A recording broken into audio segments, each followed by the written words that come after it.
For all this time we've been talking, oh, we're gonna build it, and they will come, we're gonna build it, and they will come. How about empowering our young men and women to begin their own businesses here in El Paso?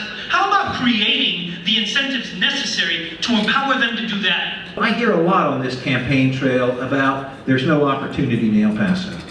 Let me tell you about 3 global companies that I met with, all that employ only UTEP graduates and do no business in El Paso. Their programmers and all their IT department and all of their overseas operations are handled by UTEP graduates. It is fundamentally backwards. A beautiful city emerges because of the economic drivers in the city that creates wealth so that people can make it a beautiful city.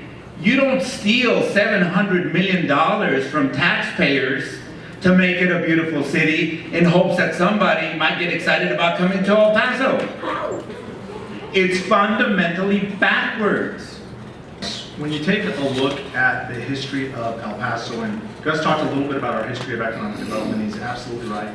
We hit the low point in about 2000 when we were at 62% of the per capita average relative to the national average.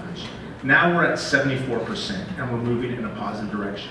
You now have more young people thinking about El Paso as an option to find a job and raise their family. You now have investment in things like the Medical Center of the Americas. You now start to have exciting things happening not only in downtown, and there are plenty of exciting things happening downtown, but in communities all across El Paso. 9th largest Hyundai dealer in the whole United States, because the people of El Paso, it's a great value for them.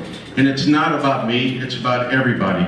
And you know what, guys? Giving back to the community, whether it's me or all these other people that Hector likes to insult, without them, this community would be nothing.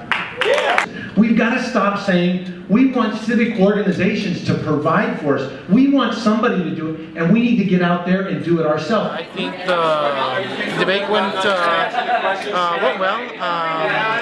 I didn't know who the candidates were until tonight, who they were, what they stood for on some certain issues and all that, and I think the debate went pretty well. Each one had a fair shot of what they wanted to talk about and such. Coming to today's debate was actually my first exposure to all of the candidates. I have worked a lot with the Lopez campaign, but I wanted to know more about the other candidates and what they thought.